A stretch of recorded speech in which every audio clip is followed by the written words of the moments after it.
پہاڑ ہے کہ جسے جنت کا پہاڑ کہا جاتا ہے، اور اسی پہاڑ نے ہمارے پیارے آقا کی زیارت بھی کی ہے۔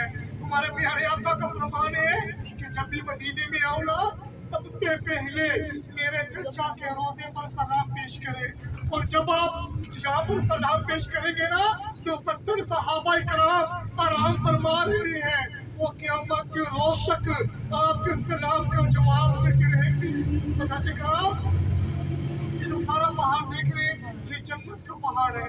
اس پہاڑ کی فلور کیمرے کی یہ تصویر لی گئی ہے۔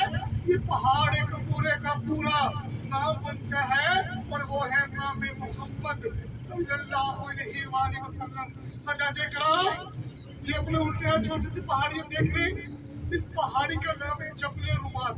انشاءاللہ یہاں پر نیچے اتریں گے، سلام پیش کریں گے، آپ کو بتاؤں گا۔ حضرات کرام، کہ یہاں پر اسلام کی دوسری جنگ میں سب سے زیادہ نقصان اس جنگ میں ہوا۔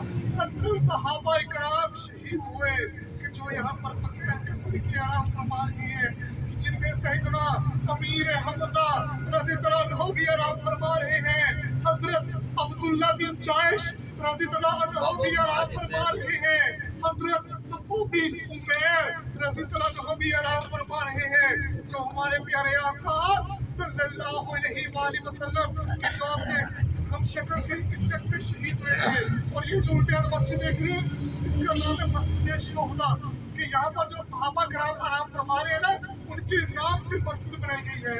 حضرات کرام، یہاں پر سب بھائی صاحب نے گروپ کی شکل میں میرے ساتھ جانا ہے، سلام پیش کریں گے، دعا کریں گے۔ جو پہاڑ آپ کی طرف چل پڑا تھا اس پہاڑ کی بھی زیارت آپ کو کرواؤں گا، اور یہ جو آپ کے سیدھے پہاڑ دیکھ رہے ہیں، اسی پہاڑ نے ہمارے پیارے آقا صلی اللہ علیہ وآلہ وسلم کے آپ کو اپنے دامن میں چھپا لیا تھا۔ وہاں پر گھر بنی ہوئی اس گھر کی زیارت کریں گے، جس زیارت میں بھی نیچے اترنا ہے، سبحان اللہ پڑھ کے نیچے اترنا ہے۔